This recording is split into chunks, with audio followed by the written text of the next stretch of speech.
ریان، میں آپ کو ایمانداری سے ساری بات بتاؤں گا۔ مجھے آپ کو پہلے بھی کہنا تھا کہ زیادہ مشقت آپ کے لیے نقصان دہ ہو سکتی ہے۔ آپ اپنی ہمت سے زیادہ بوجھ اٹھا رہے ہیں۔ ابھی آپ ٹھیک ہوئے دن ہی کتنے ہوئے ہیں اور آپ کرکٹ کھیلنے لگے ہیں۔ درمیان میں آپ نے اپنا چیک اپ بھی نہیں کروایا۔ یہ آپ کو نقصان دے گا۔ آپ جسم پر بوجھ ڈال رہے ہیں، ڈاکٹر رضا کچھ خفگی سے کہہ رہے تھے۔ ریان ویکینڈ پر جبریل کو لے کر کراچی آیا تھا اور بالآخر ایک فیصلہ کر کے ڈاکٹر رضا اپنے نیورولوجسٹ کے پاس گیا تھا اور وہ سخت برے بیٹھے تھے۔ آپ کا جسم ابھی اتنا سٹرونگ نہیں ہوا کہ وہ اتنا کام کر سکے۔ میں نے کہا تھا آپ اپنا خیال رکھیں، ذہن اور جسم دونوں پر زیادہ بوجھ نہ ڈالیں ورنہ آپ دوبارہ بھی خدا نخواستہ بستر پر پڑ سکتے ہیں۔ پھر کیا کریں گے آپ؟ وہ خاموشی سے ٹیبل کے شیشے والی سطح کو دیکھتا رہا۔ فی الحال تو میں کچھ دعائیں لکھ کر دے رہا ہوں، انہیں استعمال کریں، زیادہ ورزش اور اچھل کود سے پرہیز کریں اور اس کے علاوہ میرا مشورہ سمجھ لیں، کرکٹ چھوڑ دیں۔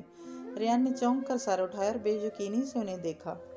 کرکٹ نہیں چھوڑیں گے تو پھر یہی ہوگا، تھکاوٹ، درد اور سستی۔ بہتر ہوگا کہ چند دن کے لیے کسی پرفضا مقام پر چلے جائیں، وہ اب نرم لہجے میں کہہ رہے تھے۔ ریان کچھ سوچتے ہوئے اٹھ کھڑا ہوا، ان کا شکریہ ادا کیا اور نسخہ جیب میں ڈال کر ان کے آفس سے نکل گیا۔ پرفضا مقام تو قذافی اسٹیڈیم ہی تھا، جہاں 6 دن بعد ویسٹ انڈیز کے خلاف پہلا ٹیسٹ میچ کھیلا جانا تھا۔ ڈاکٹر جتنا کہے میں کرکٹ نہیں چھوڑوں گا، اس کے اندر کے ضدی ریان حیدر نے سر اٹھایا تھا۔ تم نے اس کو کھاد ڈالی تھی؟ وہ نہایت فکر مندی سے اس پودے کو دیکھ رہی تھی، وہ پہلے سے کافی مرجھایا ہوا لگ رہا تھا۔ جی بی بی جی، اور روز پانی ڈالتا ہوں۔ بشیر جو اس کے قریب ہی کھڑا تھا، اس نے مؤدب سا ہو کر بتایا۔ تو پھر کیا وجہ تھی کہ یہ اتنا کمزور ہو گیا ہے؟ اسے اس پودے کی بے حد فکر ہو رہی تھی۔ معلوم نہیں جی۔ کیا ہوا؟ جبریل نے اپنے ہاتھوں میں ایک البم تھامے باہر آیا تو ان دونوں کو یوں پریشان پا کر پوچھنے لگا، جبریل یہ پودا کیوں سوکھتا جا رہا ہے؟ عمل کے استفسار پر اس نے شانے اچکا کر لا علمی کا اظہار کیا۔ مجھے تو نہیں پتا، شاید وہ جو چیز تم نے ڈالی تھی اس کے لیے صحیح نہیں تھی۔ کیا کھاد؟ نہیں، وہ تو ٹھیک تھی۔ خیر تم کیا لے کر آئے ہو؟ اس نے البم کی طرف اشارہ کیا۔ یہ فوٹوز ہیں میری مما کی۔ اچھا آؤ دیکھتی ہیں، وہ اشتیاق سے بولی۔ یہ دیکھو۔ وہ دونوں برآمدے کے عین وسط میں رکھی میز کے گرد بچھائی کی کرسیوں پر بیٹھ گئے۔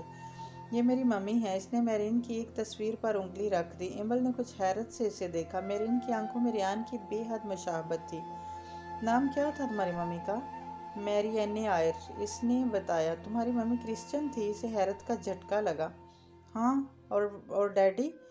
وہ بھی رومن کیتھولک تھے۔ اور تم؟ میں تو مسلم ہوں کیونکہ میرے بابا مسلم ہیں، اس نے سادگی سے بتایا۔ ایمل نے اس بات میں سر ہلا دیا۔ ممی یاد آتی ہیں؟ وہ یوں ہی پوچھنے لگی۔ ہاں بہت۔ وہ یکدم اداس ہو گیا تھا۔ کچھ نہیں ہوتا، دیکھو سب نے مرنا ہے۔ اچھا میری بات سنو، اگر میں مر گئی تو تم کیا کرو گے؟ وہ اس کا موڈ بحال کرنے کی کوشش کر رہی تھی۔ تو تمہیں یاد کر کے روؤں گا۔ اچھا ذرا رو کر دکھاؤ، پہلے تم مر کر دکھاؤ۔ ایمل بے اختیار ہنسنے لگی تھی۔ سنو، آج میچ کا آخری دن ہے، پاکستان اور ویسٹ انڈیز کے پہلے ٹیسٹ کا۔ چلو دیکھتے ہیں۔ جبرائیل کو اچانک یاد آیا تھا۔ نہیں جبرائیل، چلو کچن میں چل کر کچھ کوکنگ کر لیتے ہیں، ٹھیک؟ تم پاکستان کا میچ نہیں دیکھو گی؟ وہ بے یقینی سے بولا۔ میرا دل نہیں کر رہا۔ چلو کچھ پکاتے ہیں۔ وہ اسے ٹالتے ہوئے کچن میں لے گئی۔ نومی تم ڈیپ اسکوائر لیگ میں چلے جاؤ اور ارغمان تم سلپ میں آ جاؤ، اس نے زور سے چلا کر کہا تو اس سے کافی فاصلے پر کھڑے تھے۔ میں تھرڈ سلپ میں آؤں گا۔ ارغمان اس کے قریب آ رہا تھا۔ نہیں، سیکنڈ سلپ پر۔ تم سیکنڈ پر تو تم اکرم۔ ارغمان بحث نہیں کرو، وہ گلی پر چلا جائے گا۔ نہ چاہتے ہوئے بھی اس کا لہجہ ترش ہو گیا تو ارغمان موقع کی نزاکت کا خیال کر کے خاموش ہو گیا اور اس کی بتائی ہوئی جگہ پر کھڑا ہو گیا۔ پاکستان اور ویسٹ انڈیز کے درمیان پہلے ٹیسٹ کا آج آخری دن تھا اور ویسٹ انڈیز کی ٹیم بری طرح ہار رہی تھی۔ اس کے پاس 2 وکٹیں باقی تھیں جبکہ شام تک 275 رنز بنانے تھے۔ ظاہر ہے وہ ہارنے والے تھے، مگر ریان کی اس وقت حالت عجیب ہو رہی تھی۔ اس کی کمر بے طرح درد کر رہی تھی اور اب وہ درد کمر کے ساتھ ساتھ ٹانگوں میں بھی سرایت کر رہا تھا۔ اس کے قدم من بن بھر کے ہو رہے تھے اور اسے کھڑا رہنا مشکل لگ رہا تھا۔ اسے ڈر تھا کہ وہ کسی وقت بھی اپنا توازن کھو سکتا ہے۔ اپنے درد سے چھٹکارا پانے کے لیے وہ بے چینی سے کبھی 2 قدم آگے اور کبھی 2 قدم پیچھے چلتا تھا، مگر کوئی افاقہ نہیں ہو رہا تھا۔ وہ لڑکوں کو خواہ مخواہ ڈانٹ چکا تھا۔ اس نے فیلڈ میں ایک عجیب سا خوف پھیل گیا تھا اور لڑکے ڈر کے مارے اور مستعدی سے کھیل رہے تھے۔ ریان چاہتا تو فیلڈ سے باہر جا کر اپنی جگہ ایک سبسائڈ فیلڈر بیچ سکتا تھا، مگر ایسا کرنے پر اس کی کمزوری یعنی کمر درد کا راز اشکار ہو جاتا، جس سے بعض لوگوں کو بے حد خوشی ہوتی، اور ریان ایسا نہیں چاہتا تھا، ہرگز نہیں چاہتا تھا۔ اور یہ انا اسے اس وقت بری طرح تڑپا رہی تھی۔ اسے انا نے اسے اب تک لٹکائے ہی رکھا تھا جب تک آخری وکٹ نہ گر پڑی اور میچ کا اختتام نہ ہو گیا۔ وہ جلد از جلد ڈریسنگ روم میں جا کر آرام کرنا چاہتا تھا، مگر ٹیم کے دیگر کھلاڑیوں اور آفیشلز سے ملنا ناگزیر تھا۔ کافی دیر تک وہ لبوں پر جبری مسکراہٹ سجائے مبارکباد وصول کرتا رہا اور پھر ڈریسنگ روم میں جا کر وہ کرسی پر بیٹھ گیا۔ پریزنٹیشن سیریمنی کے بعد اس سے رہا نہ گیا۔ وہ ڈریسنگ روم میں موجود ساؤتھ افریقن فزیو سے نہایت سرسری انداز میں کہنے لگا، آپ مائنڈ نہ کریں تو مساج کر دیں۔ ڈائرن نے چونک کر اسے دیکھا، پھر چپ چاپ اس بات میں سر ہلا دیا۔ ریان اندر کاؤنٹ جا کر اوندا شرٹ اتار کر لیٹ گیا۔ ڈائرن اس کا مساج کرنے لگا۔ تقریباً 15 منٹ بعد وہ کافی بہتر فیل کر رہا تھا، مگر اس 15 منٹ میں اس نے ایک اہم فیصلہ کر لیا تھا۔ کچھ دیر بعد قذافی اسٹیڈیم میں ہونے والی پریس کانفرنس میں اس نے اعلان کیا تھا، میں ریان حیدر بطور کپتان اور کھلاڑی ٹیسٹ ون ڈے کرکٹ سے ریٹائرمنٹ لے رہا ہوں۔ کانفرنس روم میں موجود صحافیوں اور میڈیا کے نمائندوں کو پہلے تو سانپ سونگھ گیا۔ یہ اچانک ہی ہونے والا فیصلہ ٹیم مینیجر کے لیے بھی شاک کا باعث تھا، کیونکہ ریان نے پریزنٹیشن سیریمنی میں اگلے میچز سے متعلق حکمت عملی کا ذکر کیا تھا۔ ادھر میڈیا کے نمائندے سوالیہ نگاہوں سے دوسرے کا چہرہ تک رہے تھے۔ کرکٹ میں کبھی ریٹائرمنٹ سیریز کے درمیان نہیں لی جاتی، ہمیشہ ٹورنامنٹ کے ختم ہونے کا انتظار کیا جاتا ہے، جبکہ وہ پہلے ہی ٹیسٹ میچ کے بعد ریٹائر ہونے کا کہہ رہا تھا۔ کیا آپ اس ٹورنامنٹ کے بقیہ 7 میچز کھیلیں گے؟ ایک صحافی کو ذرا ہوش آیا تو اس نے سوال کیا۔ نہیں، ریان نے بے تاثر چہرے کے ساتھ دو ٹوک انداز میں کہا، اور اس کے بعد سوالات کی بچھاڑ ہو گئی۔ کب، کیوں، کیسے، اچانک فیصلہ کیوں کیا؟ یہ فیصلہ اچانک نہیں ہوا، میں نے کافی عرصے سے سوچ رکھا تھا، اس نے مختصر بتایا۔ کیا آپ نے بورڈ کو اس فیصلے سے مطلع کیا ہے؟ ایک رپورٹر نے تیکھے انداز میں پوچھا۔ میں بورڈ کو بتانا ضروری نہیں سمجھتا، ریان نے اس سے زیادہ تیکھے انداز میں کہا تو وہ سر ہلاتے ہوئے لکھنے میں مصروف ہو چکا تھا۔ ایک صحافی لڑکی نے نہایت مدبرانہ انداز میں سوال کیا، آپ نے یہ فیصلہ اس لیے کیا کہ آپ سمجھتے ہیں کہ آپ بوڑھے ہو رہے ہیں؟ نہیں، میں بوڑھا نہیں ہوں، میں 34 سال کا جوان ہوں۔ اس کی بات پر کانفرنس روم میں زوردار کہکے گونجے۔ آپ سب نے ہنس لیا ہو تو میں اجازت چاہتا ہوں، اور جہاں تک بات ہے ریٹائرمنٹ لینے کی وجہ کی تو آپ کا درد سر نہیں ہے۔ اتنا کہہ کر وہ اپنے کوچ اور مینیجر کے ہمراہ وہاں سے نکل آیا۔ ڈریسنگ روم میں آ کر اس نے آہستگی سے اپنا سامان سمیٹنا شروع کر دیا۔ وہ اب تھک چکا تھا، اب اور کتنا کھیلتا؟ 10 سال بھی مزید کھیل کر ریٹائر ہوتا تو 11ویں برس دنیا اسے فراموش کر چکی ہوتی۔ کرکٹر جب تک شاٹ لگاتا اور وکٹیں لیتا ہے، مصور جب تک شاہکار پینٹ کرتا ہے، مصنف جب تک بیسٹ سیریز لکھتا رہے، اور ایکٹر جب تک ہٹ فلموں میں کام کرتا رہے، وہ یاد رکھا جاتا ہے۔ وہ ذرا سا اپنی ڈگر سے ہٹے، دنیا اسے فراموش کرنے میں دیر نہیں لگایا کرتی۔ وہ چاہتا تھا کہ دنیا اسے نہ بھولے، مگر یہ تو خلاف فطرت بات ہوتی۔ ایک ناممکن بات کو ممکن بنانے کے لیے وہ اپنی صحت داؤ پر نہیں لگا سکتا تھا۔ یہی خواہش تھی نا اس کی کہ وہ دوبارہ کرکٹ کے میدان میں قدم رکھے، تو وہ پوری ہو چکی تھی۔ پھر جانا تو سب کو ہوتا ہے۔ اگر کرکٹرز کا کیریئر کبھی ختم نہ ہونے والا ہوتا تو بھلا وہ اس کی جگہ کس طرح پہنچتا؟ اس سے پہلے کرکٹرز گئے تھے تو وہ آیا تھا، اب اسے بھی جانا تھا اپنے بعد آنے والوں کے لیے۔ اپنا بیگ کندھے پر ڈالے وہ باہر نکل آیا اور بنا کسی سے بات کیے ایگزٹ ڈور کی جانب سے باہر بڑھ گیا۔ صحافیوں کا ہجوم اس سے بات کرنا چاہتا تھا، مگر وہ ایک لفظ بھی کہے بغیر پارکنگ ایریا میں موجود اپنی گاڑی میں بیٹھ گیا اور اسے گھر کے راستے پر ڈال دیا۔ پریس کانفرنس میں کہا گیا آخری جملہ وہ نہیں تھا جو ریان نے اس وقت سوچا تھا۔ جب ڈائرن اس کا مساج کر رہا تھا، اس نے کئی فکرے وجہ بتانے کے لیے ذہن میں جمع کیے تھے جس کے باعث وہ ریٹائر ہو رہا تھا، مگر اس وقت وہ وجہ بتانے لگا تمام الفاظ حلق تک آ کر دم توڑ گئے۔ اس نے پوری منصوبہ بندی کی تھی کہ وہ جاتے جاتے چیئرمین صاحب اور ارجمان کو پھنسا دے گا کہ ان کے نازیبا رویے کے باعث وہ کرکٹ سے کنارہ کشی کر رہا ہے۔ ریان بولنے والوں میں سے کبھی نہ تھا، اس کو اپنا انتقام تو مرزا صاحب اور اس کے بیٹے سے لینا ہی تھا، مگر عین وقت پر اسے ایک خیال آیا تھا۔ وہ جانتا تھا کہ اللہ تعالیٰ انسان سے کتنی محبت کرتا ہے، ماں سے بھی زیادہ، تو کیا ماں سے غلط چیز مانگو تو وہ دے دے گی؟ نہیں نا۔ تو پھر اللہ نے کیوں اسے وہ سب دیا جو اس کی غلط خواہشات کا نتیجہ تھا؟ وہ اس لمحے قذافی اسٹیڈیم کے پریس کانفرنس میں بیسوں رپورٹرز اور افیشلز کے درمیان گرے۔ اس کی سمجھ میں آ گیا تھا کہ اللہ نے اس کی غلطیاں معاف کیوں نہ کی، کیونکہ وہ خود کسی کو معاف نہیں کرتا تھا، اور اگر وہ معاف کرنا سیکھ جاتا تو شاید اللہ بھی اس کو معاف کر دیتا۔ اور معافی ہی کیا، کسی بھی شخص کے گناہ جرم سے اس وقت صرف نظر انداز اور درگزر کرنا جس وقت انسان میں بدلہ لینے کی طاقت موجود ہو۔ زندگی میں پہلی بار اس نے درگزر کا راستہ چنا، زندگی میں پہلی بار اس نے معاف کرنا سیکھا تھا۔ پورچ میں گاڑی کھڑی کرتے ہوئے بالکل پرسکون تھا، البتہ اب وہ آنے والے وقت کے بارے میں سوچ رہا تھا جب اسے اصل وجہ جبرائیل اور پھر اپنے گھر والوں کو بتانی تھی۔ سوچوں میں گرا جس وقت وہ لان عبور کر کے گھر کے داخل ہوا تو اسے باتیں کرنے کی آواز کچن اور پینٹری سے آتی سنائی دی۔ پتہ نہیں جبرائیل نے میچ دیکھا بھی ہوگا یا نہیں، وہ یہیں سوچتا ہوا کچن کی جانب بڑھا جب ایک منظر نے اس کے قدم روک لیے۔ جبرائیل اس وقت ٹیبل کے اوپر ٹانگیں لٹکائے بیٹھا تھا، جبکہ چولہے کے پاس کھڑی پتیلے میں چمچہ ہلاتی لڑکی اس کی جانب پشت تھی۔ یہ جبرائیل کی وہ دوست ہے، کیا نام تھا؟ ہاں، ایمل، مگر وہ تو اس کو چھوٹی سی بچی ہونا چاہیے تھا نا، اتنی بڑی لڑکی۔ وہ کچھ الجھتے ہوئے اس کی پشت کو دیکھتا رہا۔ ایمل نے دوپٹہ گلے میں ڈالا ہوا تھا، جبکہ اس کی پتلی کمر پر سیاہ لمبے بالوں کی آبشار بہہ رہی تھی۔ نہ جانے کیوں وہ ان بالوں کو دیکھتا رہا، اسے کچھ اور یاد آیا تھا۔ ایک دم ہی وہ مڑنے لگی تو وہ قدرے اوٹ میں ہو گیا۔ اس نے ریان کو نہیں دیکھا تھا، مگر وہ اسے دیکھ چکا تھا، اور پھر وہ واقعی سانس لینا بھول چکا تھا۔ یہ وہی لڑکی تھی جسے اس نے بے حد ڈھونڈا تھا، اور وہ اتنے عرصے سے اس کے گھر آتی جاتی رہی تھی اور اسے علم بھی نہ ہو سکا۔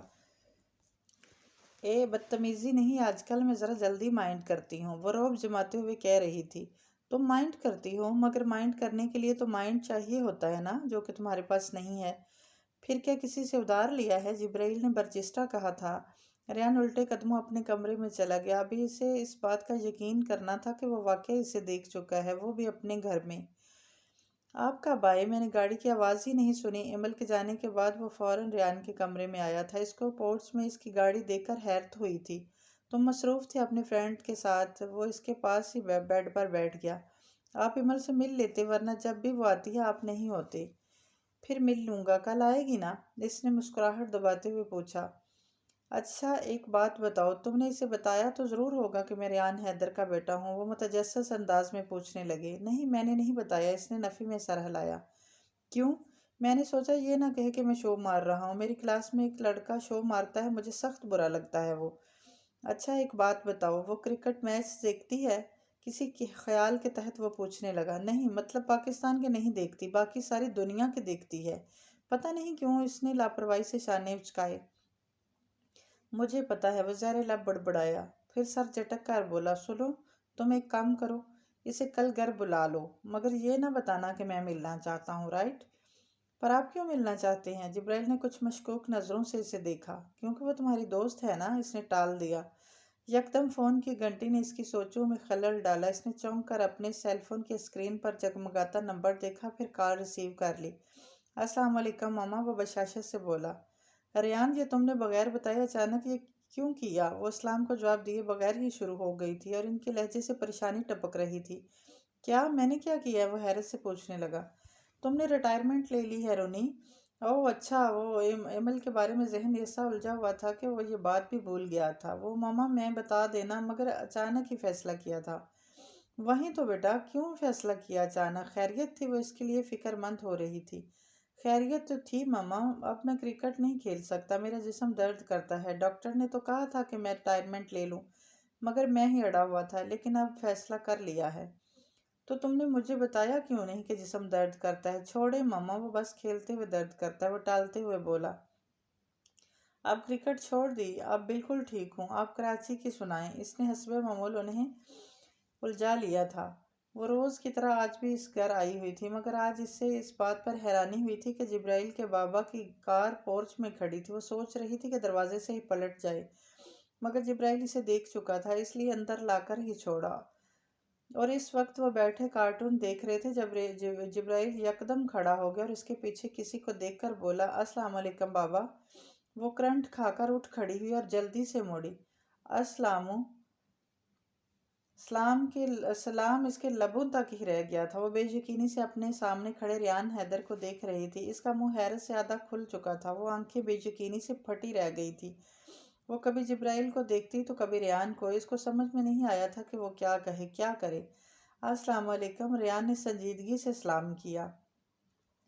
جبرائیل میرا بیٹا ہے، مگر تم نے کہا تھا کہ تمہارے بابا وہ کیمسٹری کے پروفیسر ہیں، وہ اکیڈمی ٹیوشن پڑھاتے ہیں۔ جو اس کے منہ میں آیا وہ بول پڑی۔ وٹ؟ میں نے کہا تھا؟ جبرائیل حیرت سے آنکھیں پھاڑ کر بولا، میں نے تو صرف یہ کہا تھا کہ وہ اکیڈمی جاتے ہیں۔ ہاں وہی۔ وہ بے چارگی سے کبھی اس کو اور کبھی اس کے باپ کو دیکھتی۔ میرا خیال ہے باقی باتیں آپ نے خود ہی فرض کر لی ہوں گی۔ آپ ہمیشہ سے خود سے باتیں فرض کر لینے میں اچھی ہیں۔ ایمل نے چونک کر اسے دیکھا، پھر نگاہیں چرا لیں۔ مم میں چلتی ہوں۔ وہ جانے کے لیے پر تول رہی تھی۔ ایسے کیسے جائیں گی آپ؟ پہلے یہ طے کر لیں کہ میں کیمسٹری کا پروفیسر ہوں یا نہیں، یا میری کیمسٹری کیا ہے۔ وہ مسکراہٹ دبا کر بظاہر سنجیدگی سے کہنے لگا۔ جبرائیل اس کا اشارہ پا کر کھسک گیا تو اس نے نرمی سے کہا، بیٹھ جاؤ۔ نہیں میں چلتی ہوں، وہ جلدی سے بولی۔ یہ پہلی دفعہ ہو رہا ہے الماس کہ جہاں میں آیا ہوں تم وہاں سے جانا چاہ رہی ہو، ورنہ ہمیشہ یہی ہوتا آیا ہے کہ جس جگہ میں جاتا ہوں تم وہیں پہنچی ہوئی ہوتی ہو۔ ایمل، اس نے اپنے جوتوں کو دیکھتے ہوئے تصحیح کی۔ وٹ ایور، اس نے لاپرواہی سے کہا۔ میں وہیں صوفے پر ٹک گئی، مگر یوں جیسے بھاگنے کے لیے تیار ہو۔ میں نے بڑا ویٹ کیا تمہارا انگلینڈ میں کہ شاید تم آؤ، مگر تم نہیں آئی، کیوں؟ وہ اس کے مومی چہرے کو نگاہوں کی گرفت میں لے کر بولا۔ اس نے بالوں کو پونی ٹیل میں کسا ہوا تھا اور اس کے باوجود چند ایک آوارہ لٹیں اس کے چہرے پر آ ہی گئی تھی۔ اس نے اسکائی بلیو اور لائٹ گرین کمبینیشن کا سادہ سا لباس پہنا ہوا تھا، مگر وہ بہت پرکشش لگ رہی تھی۔ غلطی تھی میری، وہ لب کاٹ رہی تھی۔ میرا سراب کے پیچھے بھاگ رہی تھی جو میرا مقدر نہیں تھا، اسے مقدر بنانے پر تلی ہوئی تھی۔ اس نے ایک گہری سانس لی۔ مگر آپ کبھی میرا مقدر نہیں بن سکتے۔ تم ہر بات خود ہی کیوں فرض کر لیتی ہو؟ پہلے میری بات تو سنو، وہ کچھ تیزی سے ابرو چڑھا کر بولا۔ تم مجھ سے کس بات کا انتقام لینا چاہتی تھی؟ ایمل نے پلکیں اٹھا کر اسے شکوہ کناں نگاہوں سے دیکھا۔ کیا واقعی آپ کو نہیں معلوم؟ اس کے لہجے میں طنز کے ساتھ ساتھ تلخی بھی در آئی تھی۔ نہیں، مجھے نہیں معلوم۔ آپ نے میرے ساتھ اچھا نہیں کیا تھا، میری ایگو ہرٹ کیا تھا، مجھے بے عزت کیا تھا۔ اس کی آنکھوں میں نمی اتر آئی۔ کب؟ وہ گویا دمہید باندھ رہا تھا۔ کب؟ ایمل نے شاکی نظروں سے اسے دیکھا۔ جب آپ فون پر میرے ساتھ ٹائم پاس کر رہے تھے تب، وہ غصے سے بولی۔ مجھے پتا ہے تم نے ایک لڑکے سے فون پر بات کی تھی، لیکن مجھے اتنا بتاؤ کہ میں نے کیا برا کیا تھا؟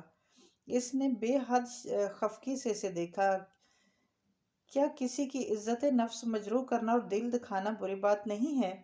اور کیا کسی چیز کا غلط استعمال کرنا بری بات نہیں ہے؟ وہ دو بدو بولا۔ میں نے کس چیز کا غلط استعمال کیا ہے؟ وہ ہنسی سی ہو کر تکنے لگی۔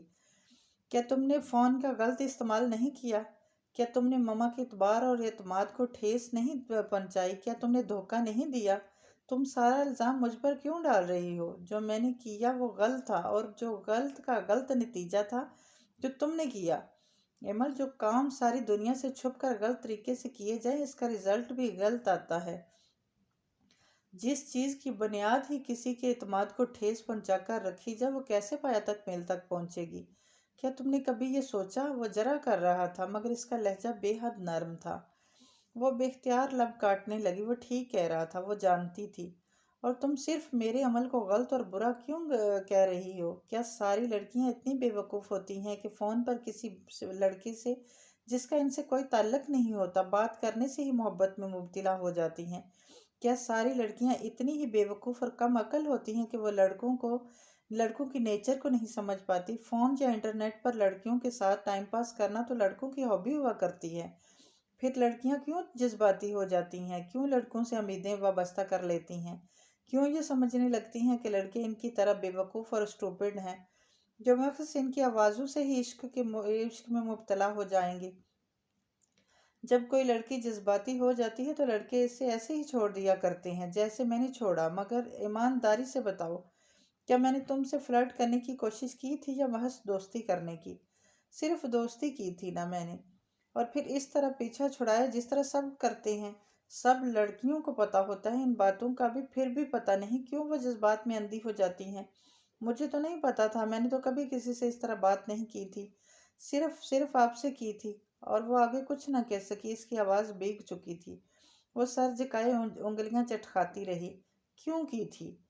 یہ تو میں پوچھ رہا ہوں، کیوں تم نے مجھ سے میرے بغیر جانے بات کی تھی؟ لڑکیاں کیوں اجنبیوں پر بھروسہ کرنے لگتی ہیں؟ تم میرے بارے میں کتنا جانتی تھی؟ وہی جو میں تمہیں بتایا، اپنے بارے میں بتایا، اور جو تم نے ماما سے سنا۔ حالانکہ کبھی بھی کسی کے متعلق کہی گئی بات پر اعتبار نہیں کیا کرتے۔ وہ تعصب سے اسے دیکھتے ہوئے کہہ رہا تھا، ٹھیک ہے، میں نے غلط کیا تھا، میں مانتی ہوں مجھ سے غلطی ہوئی تھی، مگر آپ نے مجھے بہت بڑی سزا دی۔ وہ اب رو رہی تھی۔ میں نے کوئی سزا نہیں دی، تم نے خود اپنے آپ کو سزا دی تھی۔ ہر انتقام لینے والا اپنے آپ کو سزا دیا کرتا ہے۔ اس کے دشمن کی تو زندگی خراب ہوتی ہے، مگر ساتھ ساتھ اس کی اپنی زندگی بھی برباد ہو جاتی ہے۔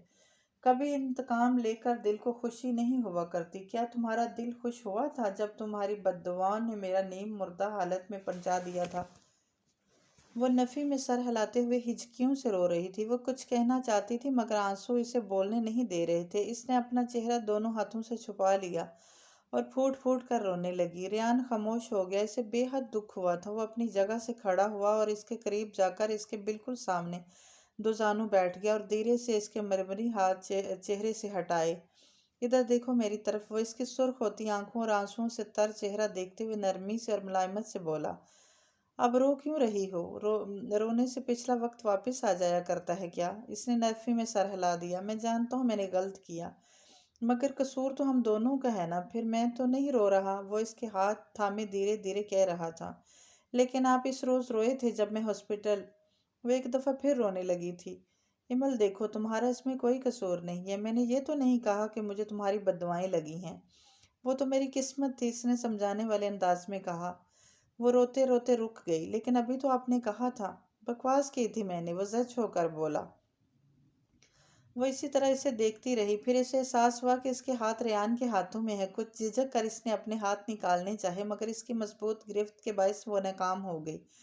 اس کی آنکھوں کے کٹورے اب ایک دفعہ پھر لبالب بھر گئے۔ اف، تم رونا تو بند کرو۔ وہ چڑ گیا۔ ایک تو تم لڑکیاں بات بات پر رونے کیوں لگتی ہو؟ بڑا تجربہ ہے لڑکیوں کا۔ وہ خفگی سے بولی تو وہ گڑبڑا گیا۔ جی نہیں، مجھے کوئی لڑکیوں کا تجربہ نہیں۔ اچھا، اور وہ نگاہیں جھکا کر آزردگی سے بولی، وہ آپ کی بیوی؟ میری بیوی؟ وہ حیرت سے اسے دیکھنے لگا، پھر یاد آیا کہ ماضی قریب میں اس کی ایک بیوی بھی ہوا کرتی تھی۔ اوہ ہاں، وہ اس کو تو چھوڑ دیا میں نے۔ واٹ؟ وہ بے یقینی سے اسے دیکھنے لگی۔ کیا مطلب؟ کیا ہوا؟ مجھے تو علم نہیں۔ کیوں؟ آپ کو بتا کر چھوڑنا تھا؟ وہ مسکرایا تو کچھ خفیف سی ہو کر اس نے اپنے ہاتھ چھڑا لیے۔ میرا مطلب تھا میں نے کہیں اخبار وغیرہ میں پڑھا نہیں۔ وہ نظریں چرا کر کہنے لگی، لگتا ہے تم اخبار پڑھتے ہی میری خبروں کے لیے ہو۔ وہ لہجے کو مشکوک بنا کر بولا تو اس نے فوراً تردید کی، جی نہیں، ایسی کوئی بات نہیں ہے۔ وہ ہتھیلی کی پشت سے آنسو صاف کرنے لگی۔ وہ چند ثانیوں تک اس کی کارروائی ملاحظہ کرتا رہا، پھر زیر لب مسکراتے ہوئے کہنے لگا، تم ہر جگہ میرے پیچھے آتی تھی۔ یقین کرو مجھے عادت سی ہو گئی تھی، میں ہمیشہ لاشعوری طور پر تمہارا انتظار کیا کرتا تھا۔ امل حیرت سے اسے دیکھنے لگی۔ اس کا تو خیال تھا کہ اس نے شاید کبھی نوٹ بھی نہیں کیا۔ مجھے تم بہت اچھی لگتی تھی۔ میں یہ نہیں کہتا کہ مجھے تم سے محبت تھی یا ہے، مگر میں اتنا ضرور کہتا ہوں کہ میں تمہیں بے حد پسند کرتا ہوں۔ محبت کا کیا ہے، وہ تو بعد میں بھی ہو جائے گی۔ بعد میں؟ اس نے چونک کر سر اٹھایا۔ ہاں بعد میں، وہ بڑے مزے سے بولا۔ کیوں؟ تمہیں میرا ساتھ قبول نہیں ہے کیا؟ وہ سٹ پٹا کر اسے دیکھنے لگی۔ اس نے بمشکل تھوک نکلا، پتہ نہیں۔ ویسے تم سوچ لو، میں تمہیں کسی دھوکے میں نہیں رکھوں گا۔ میں نہ تو پہلے جیسا خوبصورت رہا ہوں اور نہ ہی ایکٹیو۔ میں واقعی بوڑھا ہو گیا ہوں، میرا دماغ اور جسم کافی کمزور ہو چکا ہے۔ ہو سکتا ہے میں چند ماہ یا سال بعد خدا نخواستہ معذور ہو جاؤں، ہو سکتا ہے دوبارہ کوما میں چلا جاؤں، یا ہو سکتا ہے بالکل نارمل لائف گزاروں، مجھے نہیں پتا۔ بہرحال تم کافی خوبصورت ہو، بمشکل سے 23-24 کی لگتی ہو۔ اصل عمر نہیں پوچھوں گا، کیونکہ لڑکیوں سے عمر اور مردوں سے تنخواہ نہیں پوچھا کرتے۔ تمہیں کوئی اور اچھا آدمی مل سکتا ہے۔ ویسے میں زیادہ لفاظی نہیں کروں گا، سیدھے سادے الفاظ میں کہہ رہا ہوں کہ تم میرے ساتھ خوش رہو گی۔ سب سے پہلے تو آپ یہ خیال دل سے نکال دیں کہ آپ بوڑھے ہیں، آپ ماشاءاللہ کافی ینگ ہیں۔ دوسری بات یہ کہ میں نے محبت کی ہے ریان، میں کبھی آپ کو چھوڑ کر نہیں جاؤں گی، چاہے آپ خدا نہ خواستہ پہلے جیسے معذور ہی کیوں نہ ہو جائیں۔ اللہ نہ کرے آپ کو کچھ ہو، مگر میں ایک بات کر رہی ہوں، اس نے جلدی سے کہا تھا۔ میں بوڑھا نہیں ہوں، میرے بال ہی تو سفید ہیں، وہ لبوں پر زخمی مسکراہٹ لیے بولا۔ جبرائیل کو آپ نے اڈاپٹ کیا ہے؟ وہ کچھ یاد آنے پر پوچھنے لگی۔ ہاں، میری کزن تھی میرین، اس کا بیٹا ہے۔ پھر وہ شرارت سے مسکرایا۔ تم کیا سمجھی تھی میں نے 7-8 سال پہلے شادی کی تھی؟ نہیں، وہ مجھے بتا چکا ہے، وہ جواباً مسکرائی۔ تم سے بہت اٹیچڈ ہے، آئی ہوپ تم اس کا مستقبل میں خیال رکھو گی۔ اس کی بات پر ایمل نے بے اختیار سر جھکا لیا، مگر وہ اس کے چہرے کو سرخ ہوتا دیکھ چکا تھا۔ سنو، اس نے شہادت کی انگلی سے اس کی تھوڑی اوپر کی۔ تم ایک بات بتاؤں؟ ایمل نے سوالیہ نگاہوں سے اس کا چہرہ دیکھا۔ تم یوں سمپل بہت اچھی لگتی ہو۔ اس کی نگاہوں کی حدت سے اس کے گال دہکنے لگے تھے۔ وہ گھبرا کر اٹھ کھڑی ہوئی۔ میں چلتی ہوں، وہ باہر کی جانب بڑھی۔ 1 منٹ، وہ اس کے پیچھے لپکا۔ وہ تقریباً بھاگتی ہوئی باہر آئی تھی جب برآمدے کے فرش پر پلر سے کمر ٹکا کر بیٹھے جبریل کو دیکھا۔ وہ اس کے پاس جا کر کھڑی ہو گئی، اپنے عقب میں سنائی دینے قدموں کی چاپ ریان کی آمد کا پتہ دے رہی تھی، مگر اس نے مڑ کر نہیں دیکھا۔ وہ اسی پوزیشن میں کھڑی لان میں پورچ کے قریب آگے ہوئی اس پر پھولوں والے پودے کو دیکھنے لگی، جو اس کی نگہداشت کے باوجود کافی کمزور سا ہو گیا تھا۔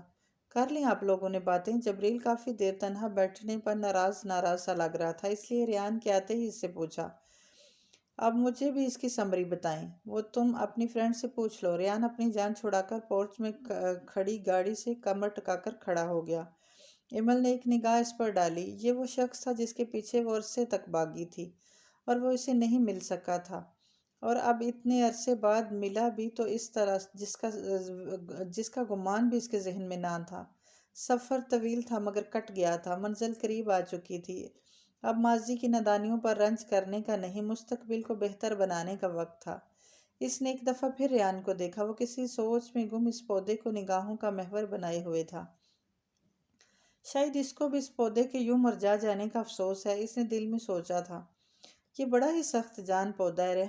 ریحان اس پودے کو نگاہوں کے حصار میں لیے ان دونوں سے کہنے لگا، میں نے اتنا ڈیٹ پودا آج تک نہیں دیکھا۔ میں جب بھی گھر آتا تھا یہ پودا مجھے سامنے دکھائی دیتا تھا۔ زہر لگتا تھا مجھے یہ بڑی کوشش کی میں نے اسے مارنے کی، مگر یہ نہایت ڈیٹ واقعہ ہوا ہے۔ میں ہر 2 دن بعد اس میں زہر ڈالتا ہوں، مگر اتنا زہر کھا کر بھی یہ نہیں مرتا۔ پتہ نہیں کیسے اب تک سروائیو کر رہا ہے۔ ایمل اور جبریل دونوں نے بیک وقت ایک دوسرے کو دیکھا تھا، پھر یکدم ہی دونوں کھسیانی سی ہنسنے لگے تھے۔ ریان نے سوال کی نگاہوں سے ان کو دیکھا، مگر وہ دونوں نان سٹاپ ہنستے ہی چلے جا رہے تھے۔ اس کے انداز سے لگ رہا تھا کہ وہ اپنے کسی سیکرٹ پر ہنس رہے تھے، اور جو اسے ہرگز نہیں بتائیں گے۔ اس نے خفگی سے انہیں گھورا اور پھر رخ موڑ کر بظاہر سامنے مگر کن اکھیوں سے انہیں دیکھا۔ وہ دونوں بدستور